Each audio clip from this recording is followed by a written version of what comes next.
अपने शरीर को स्वस्थ और फिट रखने के लिए आप क्या करते हैं? रनिंग, योग। लेकिन एक्सरसाइज करना ही काफी नहीं है, ये जानना भी बेहद जरूरी है कि आप क्या डाइट ले रहे हैं। आपकी डाइट भी उतनी ही इम्पोर्टेंट है जितनी की फिजिकल एक्टिविटीज। हेल्दी स्नैक्स को अपनी डाइट शेड्यूल में ऐड करने से आप रह सकते हैं फिट और एनर्जेटिक। कैसे, आइए जानते हैं। आम तौर पे लोग मानते हैं कि अगर आप हेल्दी फूड खाना चाहते हैं तो उसमें वैरायटी नहीं है, टेस्ट नहीं है, फ्लेवर नहीं है, यानी कुल मिला के हेल्दी फूड बोरिंग है। मगर ये सच नहीं है। आप हेल्दी फूड को बहुत ही टेस्टी, फ्लेवरफुल, एक्साइटिंग बना सकते हैं। एक एग्जांपल हम लेते हैं कि सपोज़ हमें खाना है स्प्राउट्स। स्प्राउट्स आमतौर पे लोगों को पसंद नहीं आते क्योंकि उसमें से वो फ्लेवर या टेस्ट नहीं है। तो स्प्राउट्स को पहले आप थोड़ा सा स्टीम कर लीजिए ताकि उसमें से जो भी हाइजीन है वो उसका मेंटेन रहे, और उसमें कोई भी कीड़ा वगैरह नहीं रहे। स्टीम पहले आप वॉश करके फिर जब स्टीम करेंगे तो वो सेफ़ फॉर ईटिंग हो जाता है। हल्का सा स्टीम करने के बाद आप उसमें थोड़ा सा रोस्टेड मूंगफली मिला सकते हैं, 1 कटोरी उसमें अनार डाल सकते हैं, उसमें थोड़ा सा धनिया और पुदीना की चटनी मिला सकते हैं फॉर फ्लेवर। प्लस उसमें अगर आप चाहें थोड़ा सा बॉयल्ड पोटैटो यानी उबला हुआ आलू भी चॉप करके डाल सकते हैं, और अगर आप चाहें उसमें थोड़ी सी हल्की सी सौंठ की चटनी भी डाल सकते हैं। ये सारा मिला के वो इतना डिलीशियस हो जाता है कि इनफैक्ट आपके बच्चे भी कहेंगे कि हमें स्प्राउट चाट खानी है। स्प्राउट्स का फ़ायदा है कि एक तो वो सबसे बढ़िया उम्र कम करने के लिए यानी एंटी एजिंग प्रोडक्ट है। उसमें इतने विटामिन्स और मिनरल्स होते हैं, एंजाइम्स होते हैं, जो आपके जो टिश्यूज़ में जो ब्रेकडाउन है उसको वो रोकता है और आपको उम्र से कई गुना कम नज़र दिखाता है। स्प्राउट्स में एक और फ़ायदा है कि जो लिवर के पेशेंट्स हैं या जिनका लिवर कमज़ोर है, अगर वो खाएं तो उनका लिवर इम्प्रूव हो जाता है। स्प्राउट्स में इतनी ताकत है कि अगर आप स्प्राउट्स रोज़ खाएं तो आप में एनर्जी की कभी भी कमी नहीं महसूस होगी।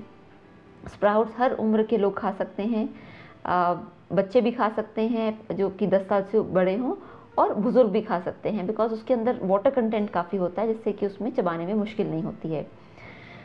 सेकेंड हेल्दी जो स्नैक हम आपको बताना चाहेंगे वो है चाट।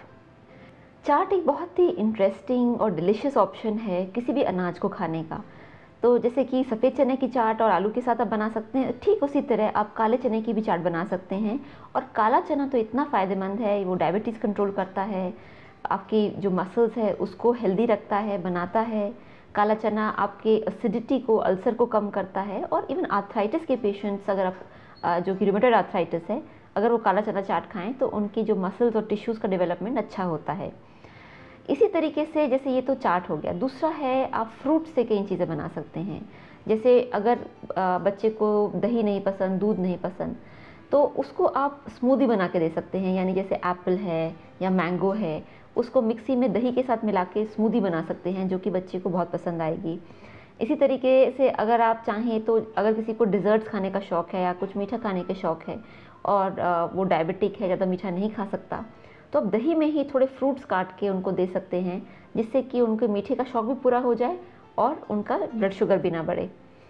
इसी तरह से न्यूट्रिशियस स्नैक अगर आप बनाना चाहते हैं, जैसे बेसन का चीला, आम तौर पे हम बहुत तेल घी में बनाते हैं, बट अगर आप नॉन स्टिक में बेसन का चीला बनाएं और उसको बनाते समय थोड़ा ढक दें, यानी non stick pan with cover अगर आप लें तो वो स्टीम से कुक हो जाता है चीला, और उसमें कम से कम तेल में आप बेसन का पूड़ा या बेसन का चीला या डोसा बना सकते हैं। अनदर न्यूट्रिशियस स्नैक है जैसे कि आजकल स्टीम मोमोज़ हैं या इडली है, तो इडली को भी आप बहुत एक्साइटिंग बना सकते हैं। जैसे कि इडली को आप स्लाइस करके उसमें हरी चटनी वगैरह बना के आप उसको बना सकते हैं। या ढोकला है, तो ढोकला भी स्टीम से बनता है, उसके अंदर ऑयल वगैरह का ज़्यादा इस्तेमाल नहीं होता है। तो खांडवी, ढोकला, स्टीम इडली, स्टीम मोमोज, ये सारे बहुत ही न्यूट्रिशियस एंड हेल्दी स्नैक्स हैं।